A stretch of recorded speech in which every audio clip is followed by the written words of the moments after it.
बिना किसी औपचारिकता के आज हम शुरू कर रहे हैं वसंत भाग 2। आज संडे है, 6:15 बज गए हैं। 6:15 बजे सभी इंतज़ार भी कर रहे थे, कुछ पहले ही लाइव आ जाते हैं, 2-4 मिनट पहले ही लाइव आ जाते हैं। हम वसंत पढ़ रहे हैं। जो नए आए हैं उनको मैं बता दूं कि वसंत कक्षा 6 की हिंदी की पाठ्य पुस्तक की किताब का नाम है वसंत। वसंत में भी बहुत कुछ है, और वो ये है कि वसंत ऋतु का नाम है। वसंत पुल्लिंग है, स्त्रीलिंग नहीं है। ये सब हर जगह भाषा की बात हो सकती है। हम आज भाषा की बात करेंगे, कक्षा 6 का वसंत पूरा करेंगे। आपको पहले भी मैंने बताया था कि इससे संबंधित जितने भी प्रश्न हैं वो रीड से संबंधित हैं, सेकंड ग्रेड से संबंधित हैं, आगे थर्ड ग्रेड से भी संबंधित हैं। हिंदी की जहाँ बात चलती है वहाँ व्याकरण की बात जरूर चलती है। और व्याकरण में आज हम पढ़ रहे हैं वसंत भाग 1। उसमें पहला प्रश्न आप देखिए, भाषा की बात, अनादिकाल। बस ऐसे ही प्रश्न है वो रीट में आते हैं, आप तो इनका थोड़ा सा अभ्यास कर लो। अनादिकाल, अनादि का मतलब है अन आदि। ये अन है, ये है, हल्का निशान। ऐसे बहुत सारे शब्द हैं वो बन सकते हैं। ये देखिए आप, रेखांकित शब्द का अर्थ है जिसकी कोई शुरुआत या आदि न हो। ये शब्द मूल शब्द के शुरू में कुछ जोड़ने से बना है। कुछ जोड़ने से बनाए का मतलब अन जोड़ने से बना है। इसे उपसर्ग कहते हैं। जो पहले जुड़ते हैं वो क्या कहलाते हैं? उपसर्ग कहलाते हैं। इन उपसर्गों को अलग करके मूल शब्दों को लिखकर उनका अर्थ समझो। है तो किताबों में बहुत, इससे बहुत ज़्यादा उदाहरण है, आपने क्लास में भी खूब पढ़ा है, कहीं भी पढ़ा होगा।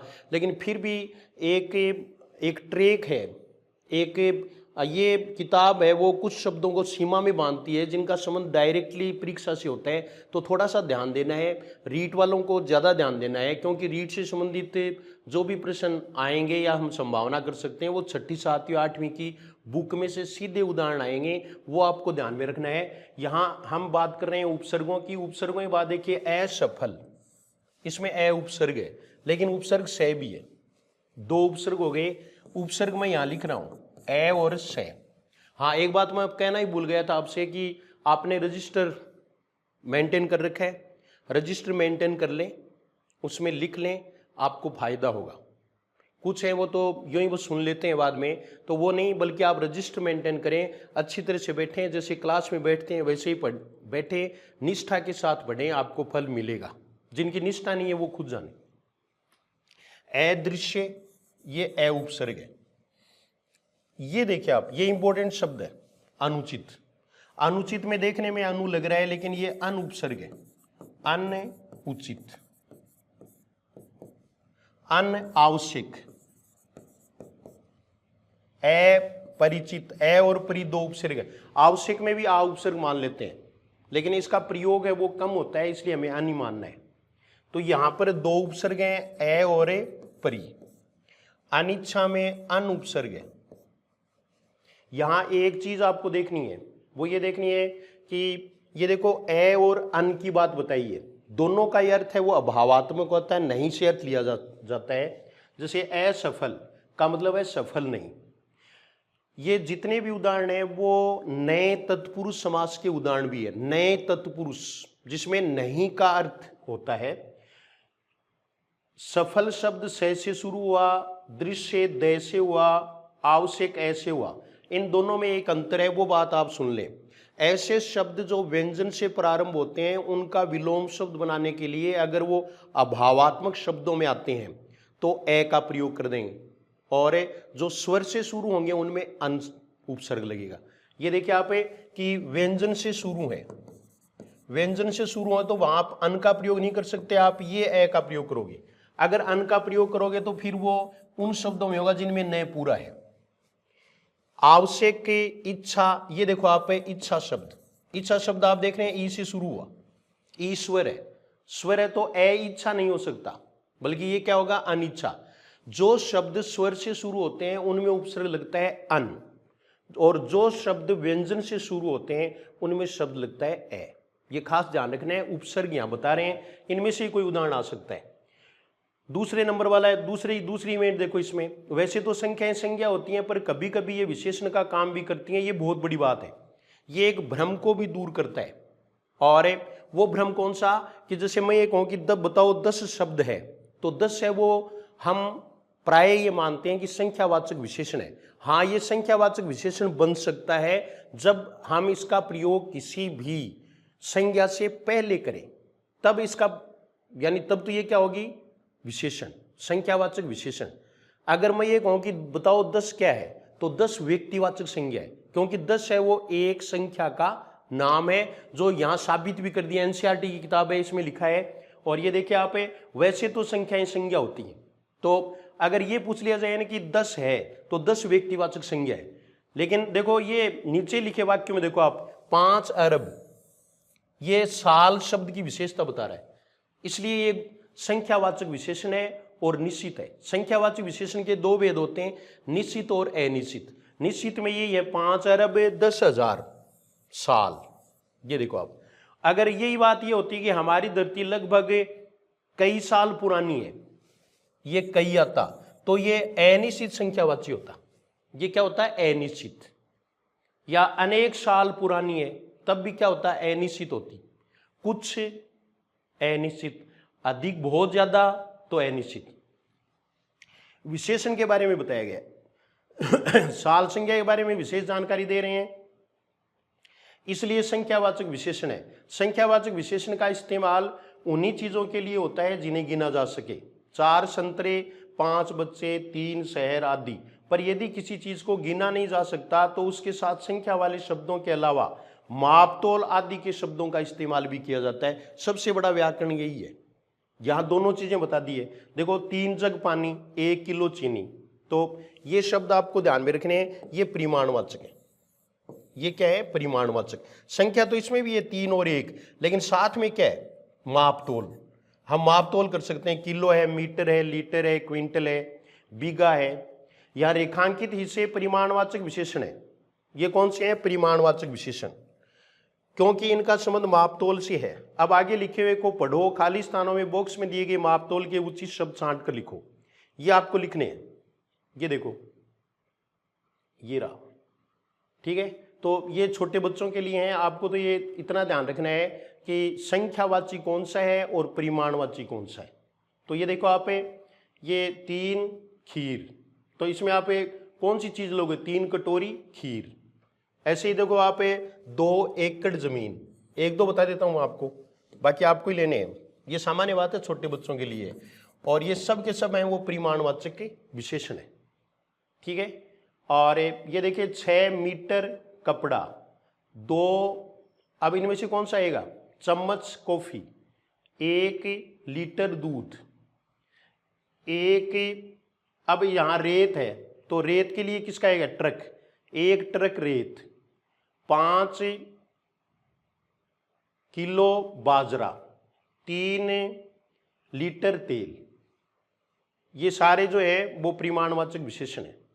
कुछ करने को बाकी का छोड़ दो। तो हम केवल भाषा की बात करेंगे। भाषा की बात में से पिछली बार भी प्रश्न आए हैं, उससे पहले भी आए हैं, तो इस बार भी आने की पूरी संभावना हमें कर सकते हैं। ऐसा हम अनुमान लगा सकते हैं कि प्रश्न है वो इन किताबों से ही उठेंगे। मैं पाठ है उसको आगे स्क्रॉल कर रहा हूँ। पाठ पढ़ने के लिए हमें पूरा टाइम नहीं है, बल्कि भाषा की बात करने के लिए ही टाइम है। ये देखिए भाषा की बात, फिर भाषा की बात कर रहे हैं। भाषा की बात बहुत इंपॉर्टेंट शब्द है। ऐसा कैसा आ सकता है, जोर बता रहा हूं मैं आपको।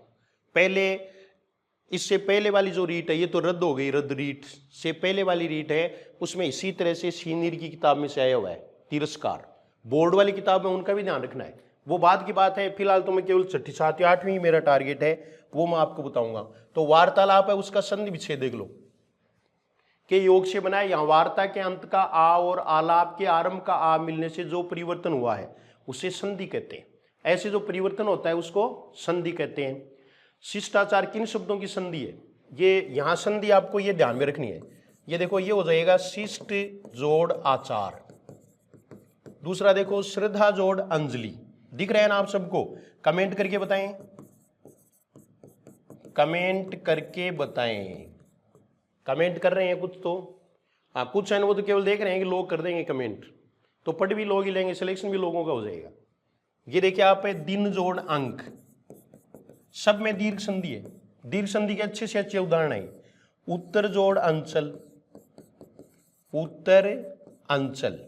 सूर्य जोड़ अस्त, ये है कुछ है ना, वो ये है कि भाई जैसे हिंदी के टीचर हैं और जोड़ शब्द का प्रयोग कर रहे हैं, प्लस शब्द का प्रयोग कर रहे हैं, तो ये आपको आना चाहिए। ये जमा, धन्य, ये केवल नकली बातें हैं, इनसे कुछ नहीं होता। धन कहने से संस्कृत नहीं आता, जमा कहने से भी संस्कृत नहीं आती, बल्कि हमें समझ में आना चाहिए जोड़ का ही प्रयोग सबसे उपयुक्त है।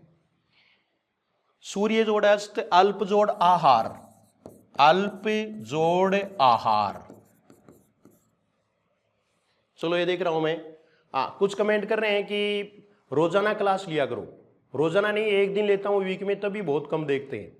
तो रोजाना रहेंगे तो बहुत कम देखने लग जाएंगे। अगर फिर से डिमांड रही तो रोजाना भी शुरू कर सकते हैं। मेरे कोई काम नहीं है, पढ़ाने के अलावा कोई भी काम मेरे नहीं है, पढ़ने वालों को टाइम नहीं है, समस्या ये है बस। तो जो भी है भविष्य में इसके बारे में सोचा जाएगा। अच्छा, ये सर समाचार विश्लेषण वाला क्या हुआ? अगर डिमांड रही तो आगे ये सीरीज है वो शुरू की जा सकती है। समाचार वाला बहुत अच्छा था, लेकिन आपने इतना इसको तवज्जो नहीं दिया, वो आपका लेबर कम कर देता। आपको अखबार पढ़ना ही नहीं पड़ता, आपकी जगह अखबार में पढ़ सकता था, 7 दिन बाद में आपको अखबारों की बात बता सकता था, लेकिन वो हमें बाद में बंद करना पड़ा। भविष्य में हम फिर शुरू करेंगे। इसके लिए अच्छे अच्छे कमेंट्स आ रहे हैं। आरएस के जो कैंडिडेट्स हैं उन्होंने भी कमेंट किए हैं कि आप ये शुरू रखें, आरएस के लिए भी बहुत फायदेमंद है। और आरएस के लिए नहीं, एसआई के लिए अभी जो ये वीडियो वाली एग्ज़ाम आ रही है उसमें भी करंट है, तो ये हमें कर सकते हैं, बाद में देखेंगे। अभी आप कमेंट करें, आप तो कमेंट करोगे उसके आधार पर ही मैं क्लास लेता हूं। तो आप जितने कमेंट जितने प्रकार से करेंगे वो उसके आधार पर क्लास है वो ली जाएगी। फिलहाल हम कक्षा 6 की वसंत है वो पूरी करेंगे, भाषा की बात। तो भाषा की बात ये देखिए, आप अल्पहार, अल्प जोड़ आहार, सब में दीर्घ संधि है। अगला प्रश्न देखो, कार्ड उठाते ही दरवाजा बंद हुआ। ये बात हम इस तरीके से भी कह सकते हैं, जैसे ही कार्ड उठाया दरवाजा बंद हो गया। दोनों प्रकार से कह सकते हैं। अब आगे ये बताना क्या चाहते हैं वो देखना है।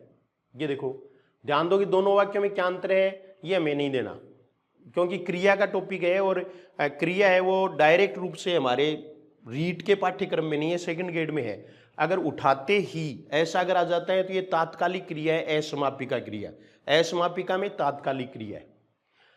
छोटू ने चारों तरफ नजर दौड़ाई, छोटू ने चारों तरफ देखा। ये देखो, नजर दौड़ाई उसको एक क्रिया में बांधा है, देखा। उपयुक्त शब्द है वो उपयुक्त होता है, उपरोक्त नहीं होता।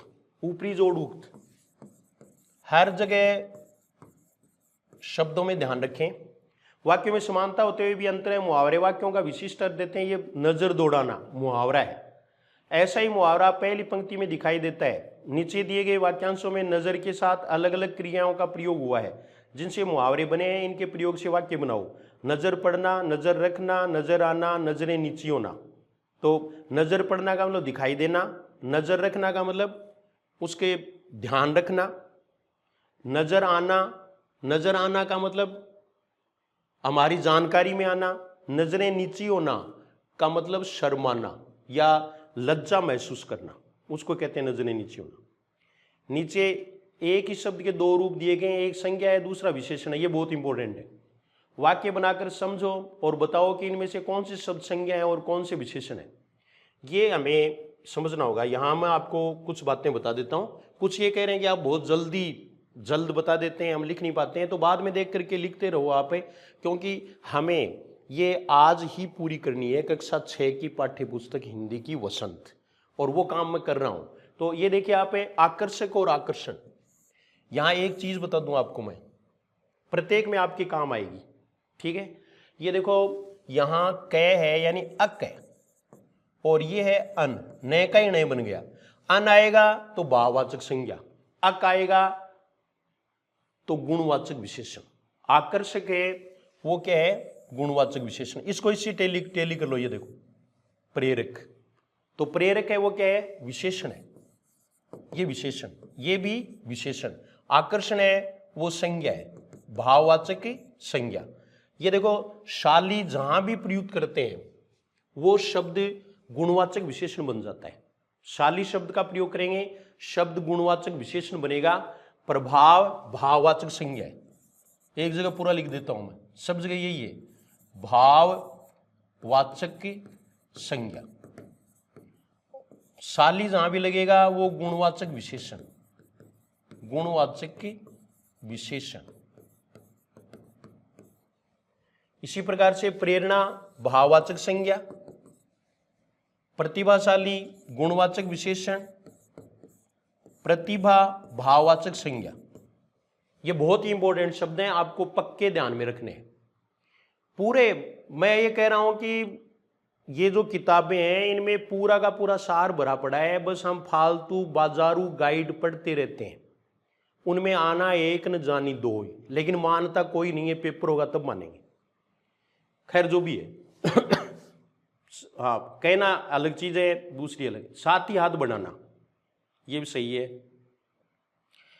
हम केवल भाषा की बात कर रहे हैं ये देखो कहावतों की दुनिया, कहावत भी हमारे सिलेबस में है, लोकोक्ति मुहावरे ये सिलेबस में है। कहावत है इनको ही लोकोक्ति कहते हैं। दोनों में अंतर ये है कि लोकोक्ति है वो शिष्ट व्यक्ति, शिक्षित व्यक्ति हैं वो प्रयुक्त करते हैं, जबकि कहावत है वो ग्रामीण शब्दों से युक्त होती है। वो गांव में या हम हमारे बोलचाल की भाषा में ज्यादा प्रयुक्त वो क्या करते हैं, कहावत।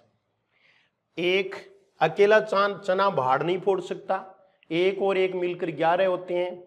ऊपर लिखी कहावतों का अर्थ गीत की किन पंक्तियों से मिलता है, तो गीत वो हमें नहीं देना, बस ये ध्यान रखना है कि ये कहावतें हैं। अकेला चना भाड़ नहीं फोड़ सकता, कहने का मतलब है कि संगठन में ही शक्ति होती है। अगर हम टीम वर्क से कोई काम करेंगे तो ही वो पूरा हो सकता है। अर्थ आप जानते हो इनके, आपको केवल इतना याद रखना है कि ये कहावत है ये भी दूसरी बात भी है, एक और एक मिलकर 11 होते हैं, कहने वालों संगठन में शक्ति होती है, बस इतना ही ध्यान रखना है। कुछ मुहावरे दिए हुए हैं, ये मुहावरे ध्यान में रखने हैं। प्रश्न यही पूछ लेंगे कि एक तो इसमें से दे देंगे कि अकेला चना भाड़ नहीं फोड़ सकता, 3 ये दे दिए, और प्रश्न ये पूछ लेंगे कि कौन से कहावत कौन सी है। हाथ को हाथ में सूझना, बहुत अंधेरा होना। हाथ साफ करना का मतलब है जेब काटना, गायब करना। हाथ पैर फूलना, घबरा जाना। हाथों हाथ लेना, तुरंत लेना। हाथ लगना का मतलब प्राप्त होना, अनायास ही प्राप्त होना। अब अपनी भाषा की बात है। हाथ और हस्त एक ही शब्द के 2 रूप हैं। नीचे दिए शब्दों में हस्त और हाथ छिपे हैं। शब्दों को पढ़कर बताओ कि हाथों का इनमें क्या काम है। तो ये तो खैर अलग प्रकार से पूछा है बच्चों के लिए। मैं आपको बता दूं, हाथ है वो तद्भव है और हस्त है वो तत्सम है। हस्त क्या है, तत्सम। हाथ घड़ी, हथौड़ा, हस्तशिल्प। हथौड़ा में ओड़ा प्रत्यय, हाथ जोड़ औड़ा। हस्तशिल्प हस्तक्षेप, निहत्था में नी उपसर्ग है। हस्त जोड़ अक्षर। हथकरघा, हाथ से चलाया जाने वाला करघा, लुप्त पद तत्पुरुष समास है। हाथ घड़ी, हाथ पर बांधी जाने वाली घड़ी, ये सब हैं वो क्या है, ये सारे के सारे लुप्त पद तत्पुरुष समास हैं। और अगर विकल्प नहीं आए तो हमें कर्मधारी समास करना है। ये भाषा की बात है, ये गीत ही था, इसमें ज्यादा ये नहीं है। कल गैरों की खातिर की, आज अपनी खातिर करना। इस वाक्य को गीतकार, ये वाक्य की बात है, लेकिन नीचे बहुत अच्छी बात बताइए कि अपनों की खातिर करना का प्रयोग तुम के लिए हो रहा है, ये सर्वनाम है। ये देखो दोबारा पढ़ो इसको। कल गैरों की खातिर मेहनत की, आज तुम अपनी खातिर करना। इस वाक्य में तुम करता है, जो गीत की पंक्ति में छंद बनाए रखने के लिए हटा दिया गया है। उपयुक्त पंक्ति में रेखांकित शब्द अपनी को रेखांकित कर रखा है, का प्रयोग करता तुम के लिए हो रहा है, इसलिए ये सर्वनाम है। ऐसे सर्वनाम जो अपने आप के बारे में बताएं निजवाचक सर्वनाम कहलाते हैं। बहुत इंपॉर्टेंट है। सर्वनाम की पूरी बात बता दी, यही सर्वनाम पूछेंगे। निज का अर्थ अपना होता है। निजवाचक सर्वनाम के 3 प्रकार होते हैं जो नीचे दिए गए वाक्यों में रेखांकित हैं। ये 3 प्रकार देखो, अपने आप, स्वयं। ये संयुक्त सर्वनाम भी है। 2 सर्वनाम एक साथ प्रयुक्त हो गए, यौगिक सर्वनाम। अपना निजवाचक सर्वनाम, अपने लिए, ये भी क्या है, निजवाचक सर्वनाम। तो इन्होंने 3 ऐसे रूप बता दिए आपको। अपना, आप है, ये याद रखना है, ये मूल रूप से भी निजवाचक सर्वनाम होता है। आप शब्द है, उसके 3 आपको रूप बताए हुए भी है मेरे, कि आप है वो मध्यम पुरुष वाचक सर्वनाम भी है, जिसका अर्थ यू होता है। जैसे आप कहाँ जा रहे हैं। दूसरा आपको ये बताया था कि ये अन्य पुरुषवाचक सर्वनाम भी है। नेहरू जी लेखक थे, आप नेता भी थे। यहाँ आप शब्द है वो अन्य पुरुषवाचक सर्वनाम है। और तीसरा इन्होंने बता ही दिया, तीसरा कौन सा है, निजवाचक सर्वनाम। जो आप है, जैसे मैं आप चला जाऊंगा, यहां भी बताया सुधा ने अपने आप, मैं अपने आप घर चली जाऊंगी, तो ये आप शब्द है वो निजवाचक सर्वनाम के लिए प्रयुक्त हुआ है। अगला देखो, अपने को, अपने से, अपना, ऐसे कोई भी हो सकता है। अगला पाठ देखिए, ये तो गीत था, इसमें व्याकरण कम था, लेकिन सर्वनाम के बारे में इसमें भी बता दिया गया है। संज्ञा के बाद में सर्वनाम बताया गया है। संज्ञा के बारे में पिछले वीडियो में मैंने आपको बता दिया था। अगर मान लीजिए किसी को देखना हो तो वो पहला वीडियो है, वो केवल 27 मिनट का ही है, आप है वो देख सकते हैं। अभी आप देख रहे हैं कि मैं अगले पाठ में भाषा की बात है वो निकाल रहा हूँ। ये निकाल इसलिए रहा हूँ कि आपके पास किताब शायद नहीं है तो आप उनको देख सकें, देख लें, बस ये थोड़ी एक सहूलियत है, तो उसके मुताबिक हम इसको करें। ये देखिए भाषा की बात, इसमें कोई खास नहीं है लेकिन फिर भी है। ये देखो, भाषा के बाद मोहन ने केला और संतरा खाया, मोहन ने केला और संतरा नहीं खाया, मोहन ने क्या खाया, मोहन केला और संतरा खाओ। 4 प्रकार के वाक्य बता दिए। ये है वाक्य के भेद। वाक्य आपके लगभग परीक्षाओं में आता है अर्थ के आधार पर। ये अर्थ के आधार पर वाक्य है, अर्थ के आधार पर वाक्य। तो अर्थ के आधार पर वाक्य के 8 भेद होते हैं। 8 भेदों में से 4 यहां दिए हुए हैं। ये बता भी देंगे कि ये कौन से 4 भेद हैं। ये देखिए आप वाक्य में देखने में, पहला वाक्य किसी कार्य या बात के होने के बारे में बताता है। ये देखो अपने आप ही भेद आ गया। इसे विधिवाचक वाक्य कहते हैं। पहले का नाम तो क्या है, विधिवाचक, ये हो गया। दूसरा देखो, मोहन ने केला और संतरा नहीं खाया। दूसरे वाक्य का संबंध उस कार्य के न होने से है, इसलिए उसे निषेधवाचक वाक्य कहते हैं। दूसरा है वो क्या है, निषेध। ये निषेध दो नहीं अर्थ में आएगा। मोहन ने क्या खाया, ये तीसरे में निषेध का अर्थ नहीं या मना ही होता है, तो मनाही वाले निषेध ही मानेंगे, जैसे वहां मत जाओ। तीसरे वाक्य में इसी बात को प्रश्न के रूप में पूछा जा रहा है, ऐसे वाक्य प्रश्नवाचक कहलाते हैं। ये सामान्य है, प्रश्नवाचक चिन्ह भी आ गया, प्रश्नवाचक वाक्य, ये प्रश्नवाचक। मोहन केला और संतरा खाओ, यहां वैसे ये लगाना चाहिए था विराम चिन्ह, मोहन केला और संतरा खाओ। यहां आज्ञार्थक वाक्य है, यह आदेशवाचक है। कुछ वो एक बात को पकड़ के बैठ जाते हैं, मैंने आज्ञावाचक लिखवा दिया, इन्होंने क्या कर दिया आदेशवाचक। तो एक ही बात है, दोनों आदेशवाचक और आज्ञावाचक। तो ये चौथा है वो क्या होगा, आदेशवाचक हो जाएगा। तुम ऐसा करो और है। वाक्य के 8 भेद होते हैं, 4 भेद हैं वो इसमें बता दिए गए हैं, 4 मैं आपको और बता देता हूं। तीसरा, अगर हम आगे की बात करें तो इच्छार्थक वाक्य होता है। इच्छार्थक वाक्य उसको आशीर्वादात्मक वाक्य भी कहते हैं। ये इच्छा या आशीर्वाद के रूप में कहा हुआ वाक्य होता है। काश मैं पास हो जाता, काश मेरी नौकरी लग जाती और तुम सारे पास हो जाओ। और मैं ये भी देखो दोनों में अंतर है। एक तो मैं ये कहूं कि तुम नौकरी लग जाओ, या भगवान करे आपकी नौकरी लग जाए, ये तो है इच्छार्थक।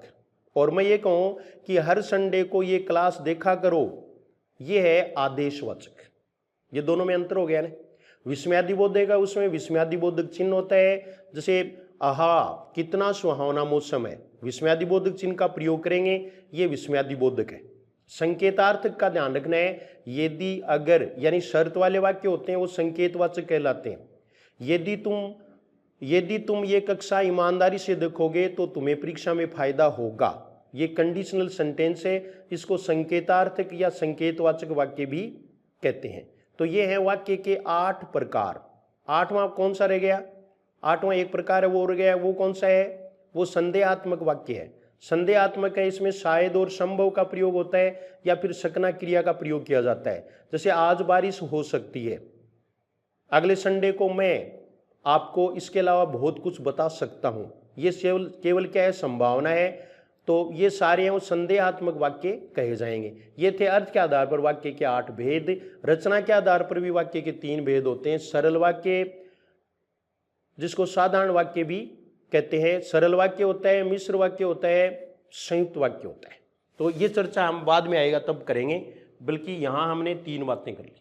ये देखो, नहीं मना करना, रूथ ने कपड़े अलमारी में रखे, ये कौन सा है, विधानार्थक वाक्य।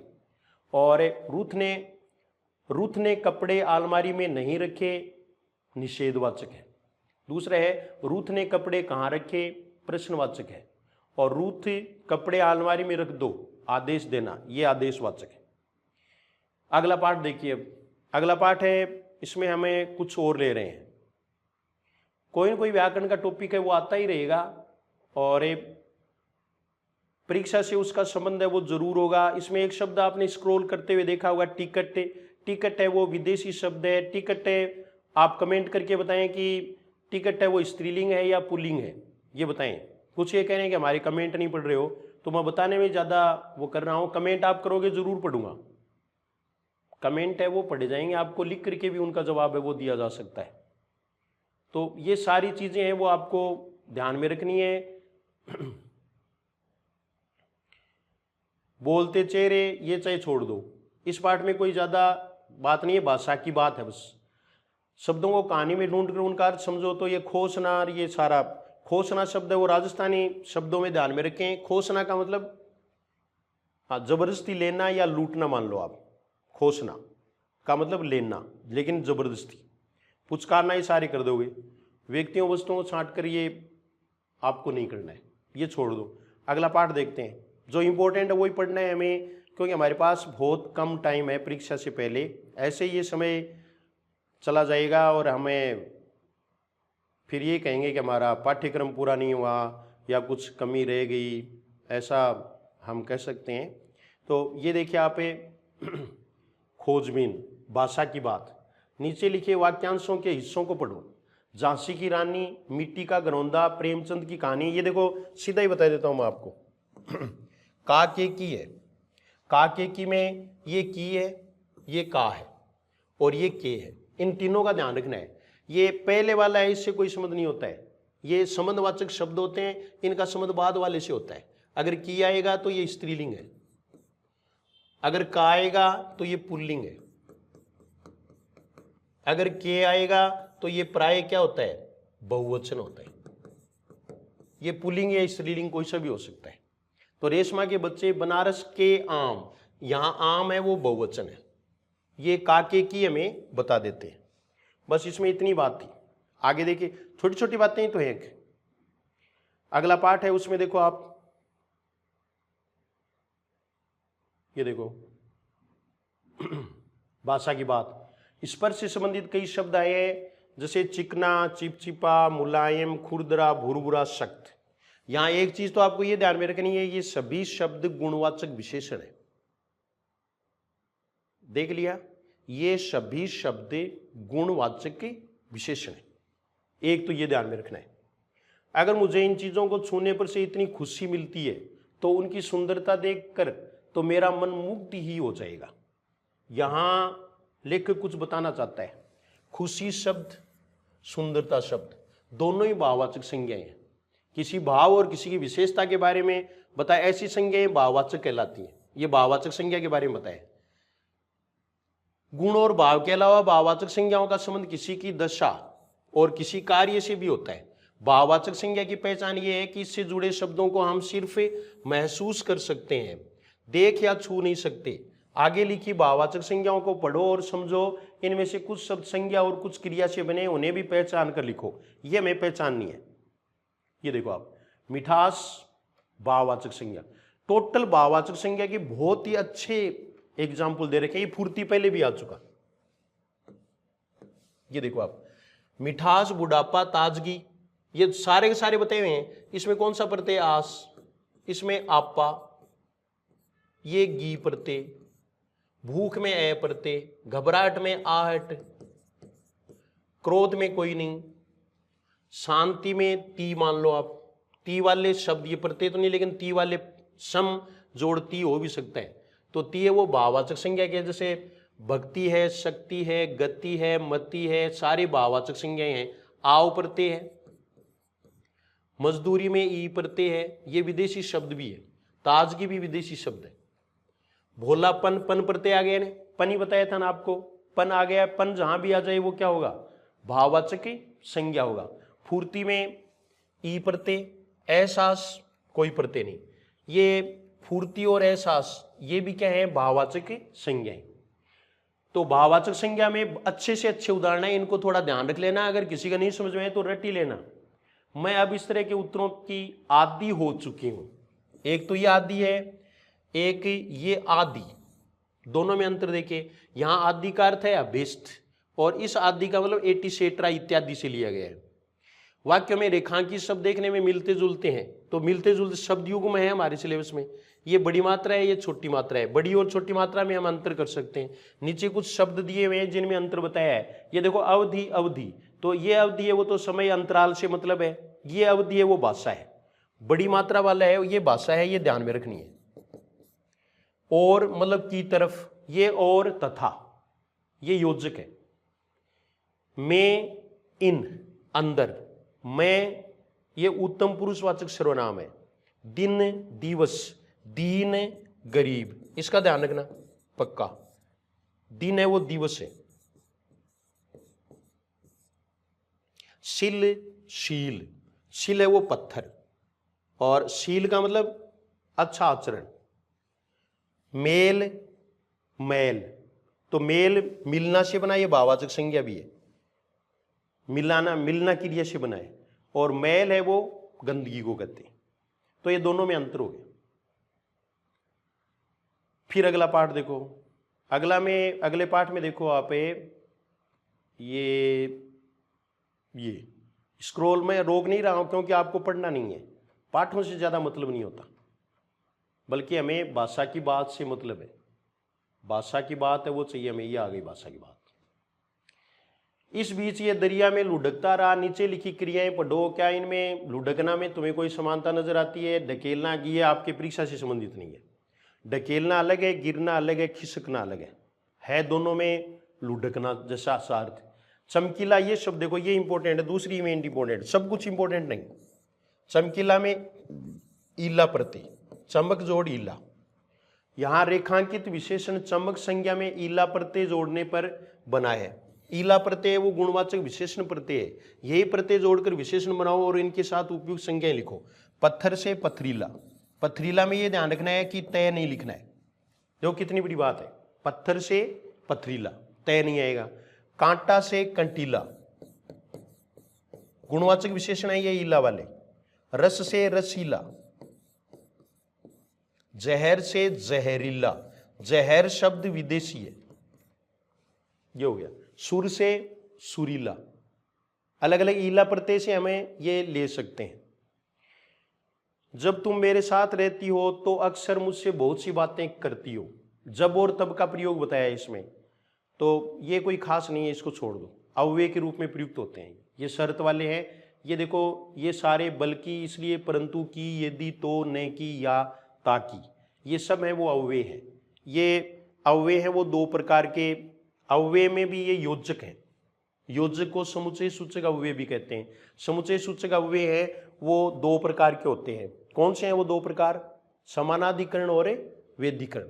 इसमें दोनों ही है, समानाधिकरण भी है और वेदीकरण है। दोनों में से छांट करके मैं आपको बता सकता हूं कुछ। ये देखो, आप थोड़ा सा रिवीजन हो जाएगा। बल्कि, इसलिए, परंतु, ये तो है समानाधिकरण, ये समानाधिकरण योजक है। समानाधिकरण, ये सारे, ये जो आप देख रहे हैं ये है वेदीकरण योजक। की है वो दोनों ही होता है, लेकिन यहां जो की दिया है वो वेदीकरण वाला ही दिया है। जब एक की का अर्थ दैट, उसने कहा कि, ये होता है वो, तो वो हमेशा कौन सा होगा? वेदीकरण योजक। और की जो या अर्थ में प्रयुक्त होगा, जैसे तुम यहां बैठोगे कि घर जाओगे, तब क्या हो जाएगा? ये समानाधिकरण योजक हो जाएगा।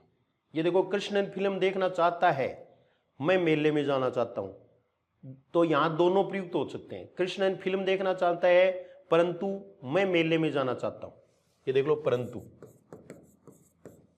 मुनिया ने सपना देखा, वह चंद्रमा पर बैठी है, कि वह चंद्रमा पर बैठी है, ये आ गया। छुट्टियों में हम सब दुर्गापुर जाएंगे, जालंधर, तो ये देखा आप, हम सब या का प्रयोग होगा। ये देखिए आप, छुट्टियों में हम सब तो दुर्गापुर जाएंगे या जालंधर? हम सब तो दुर्गापुर या जालंधर। सब्जी कटवा कर रखना, घर आते ही मैं खाना बना लूं, ताकि घर आते ही मैं खाना बना लूं, ताकि ये वो उद्देश्यवाचक है। मुझे पता होता है कि शमीना बुरा मान जाएगी, मैं ये बात नहीं कहती। यदि मुझे पता होता तो इस वर्ष फसल अच्छी, फसल विदेशी शब्द है ये, देखो ये पूछा हुआ। इस वर्ष फसल अच्छी नहीं हुई है, अनाज महंगा है, इसलिए अनाज महंगा है। इसलिए एक काम की चीज और साथ में बता देता हूं मैं यहां, विमल जर्मन सीख रहा है या फ्रेंच। ये देखो वाक्यों के प्रकार आए तो ये संयुक्त वाक्य, ये मिश्र वाक्य, ये देखो ये संयुक्त वाक्य, सब्जी कटवा कर रखना ताकि मिश्र वाक्य, यदि वाला मिश्र वाक्य, इसलिए वाला संयुक्त वाक्य, विमल जर्मन सीख रहा है या फ्रेंच, ये भी संयुक्त वाक्य। तो ऐसे वाक्यों का आपको ध्यान रखना है। जिन वाक्यों में समानाधिकरण योजक का प्रयोग होता है वो संयुक्त वाक्य होते हैं, और जिनमें वेदिकरण योजकों का प्रयोग होता है वो मिश्र वाक्य होते हैं। तो ये वाक्य के बारे में था। फिर अगला देखो, कुछ करने को कुछ नहीं है, तैयारी करनी है बस, और दंड फंद में बिल्कुल नहीं उलझना है, बस करने को एक ही चीज है और कुछ नहीं है। तो ये आपको जहां भी जो अवकाश है जो मिल रहा है वो मैं आपको बता रहा हूं कि क्या आ सकता है क्या नहीं आ सकता है। यहां फिर हम भाषा की बात देखेंगे। लोक शब्द में कुछ जोड़कर जितने शब्द तुम्हें सूझे उनकी सूची बनाओ, तो ये कोई बनानी नहीं है। यहां ये दूसरे नंबर वाला है वो इंपॉर्टेंट है। ये देखो आप, 12 मासा, गीत में साल के 12 महीनों का वर्णन होता है। अब आगे देखो ये शब्द है, ये देखो ये इकतारा, सरपंच, चारपाई। सरपंच को छोड़ दो, सरपंच में सर विदेशी उपसर्ग है। चारपाई, सप्तऋषि, बाकी सब के सब हैं वो द्विगु समास के उदाहरण है, बस इतना याद रखना है। बाकी सारे कौन से समास के उदाहरण है? द्विगु समास के उदाहरण है, सरपंच को छोड़ो। को, में, से आदि वाक्यों में संज्ञा का दूसरे शब्दों के साथ संबंध दर्शाते हैं। झांसी की रानी पाठ में तुमने का के बारे में जाना था। नीचे मंजरी जोशी की पुस्तक भारतीय संगीत की परंपरा, तो ये छोड़ दो, इसमें कुछ नहीं करना है, ठीक है। और ये देखिए पारंपरिक, फिर ये नौकर पाठ आ गया। अब मैं 15 के पाठ में पूछ गए हैं, 15 के पाठ में पहुंच नहीं गए, 15 के पाठ से निकल भी गए हैं। ये देखिए आप, ये निकल गए। भाषा की बात सही है, हमें तो भाषा की बात आगे है। ये रही पिसाई, बहुत इंपॉर्टेंट, परीक्षा के लिए अति महत्वपूर्ण कह सकते हैं। पिसाई में आई प्रत्यय पिसना क्रिया से बनी है। पीसना शब्द से ना निकाल देने पर पीस धातु रह जाती है। पीस धातु में आई प्रत्यय जोड़ने पर पिसाई बनता है। इसमें मूल शब्द पूछ ले तो आपको पीस करना है, पी बड़ी मात्रा है, आई जोड़ते हैं तब ये मात्रा क्या हो जाती है? छोटी हो जाती है। किसी किसी क्रिया में प्रत्यय जोड़कर उसे संज्ञा बनाने के बाद उसके रूप में बदलाव आ जाता है, जैसे ढोना से ढुलाई, बोना से बुआई। ये बुआई ढुलाई भाववाचक संज्ञाएं हैं। मूल शब्द के अंत में जुड़कर नया शब्द बनाने वाले शब्दांश को प्रत्यय कहते हैं। पूरा प्रत्यय के बारे में बता दिया। मूल शब्द के अंत में जुड़कर नया शब्द बनाने वाले शब्दांश को प्रत्यय कहते, जैसे आई है वो प्रत्यय है। नीचे कुछ संज्ञाएं दी गई हैं, बताओ ये किन क्रियाओं से बनी है? तो रोपाई रोपना, रोप, कटाई, कटाई किससे बना? काटना, सिंचाई सींचना, सिलाई सीलना, कताई कातना, रंगाई रंगना, इनसे बने हुए शब्द हैं। ऐसे देखो हर काम धंधे के क्षेत्र में, ये छोड़ दो आप किन किन कामों में और है, तो ये कालिक भराई इनको ही छोड़ दो। बस वो आई प्रत्यय वाला है वो आपको ध्यान में रखना है कि आई प्रत्यय वाला है वो हम ध्यान में रखें। ये देखो वन के मार्ग में सवैया, अब पढ़ते पढ़ते कुछ हैं वो बोर हो गए हों, तो ये सवैया है। सवैया ये सेकंड ग्रेड वाले भी देख रहे होंगे। सवैया एक छंद होता है जो गणपति छंद है, जिसमें 22 से 26 तक वर्ण प्रत्येक चरण में पाए जाते हैं। इसके अनेक भेद होते हैं, यहाँ हम गिन करके निकाल सकते हैं। देखो 1 2 3 4 5 6 7 8 9 10 11 12 13 14 15 16 17 18 19 20 21 22 23 24 हैं। फिर देखिए ये कौन सा है, सैलगा तो सगण है। 8 सगण है, वो किसमें होते हैं, 8 सगण। दुर्मिल सवैया है, देखो कितना अच्छा है, तुलसीदास जी ने लिया है ये वन के मार्ग में। हाँ, पुरते निकसी रघुवीर बधु धरि धीर दये मग में डग द्वे धल की भरी भाल कनी जल की पुट सूखी गए मधुरा दरवे। फिर बूझती हैं चलनो अब केतिक पर्ण कुटी कार्य कित हवे तिये की लकी आतुरता पिए की अंकिया अति चारु चली जले चवे। तो ये सीता जी जब वन में जाती हैं वहाँ का वर्णन है। हम बात कर रहे थे केवल व्याकरण की, बात वही करेंगे, ये तो बीच में ऐसे ही मैंने आपको बता दिया था। अब ये देखो आप लखी देखकर इनको छोड़ दो। ये वसंत भाग 1 आज पूरा हुआ। बहुत सारी व्याकरण से संबंधित बातें हमने पढ़ी, आगे भी हम पढ़ते रहेंगे। अगले संडे को संभवतः वसंत भाग 2 का विश्लेषण करेंगे। तीनों भागों का विश्लेषण मैं आपको जल्द ही 3-4 संडे में करवा दूंगा। कमेंट जरूर करें, ये भी बताएं कि आपको कक्षा या क्लास है वो कैसी लगी, आपने कुछ सीखा क्या, कमेंट जरूर करें। आज आपने ये वीडियो देखा, इसके लिए सभी को धन्यवाद, आभार। Thank you very much.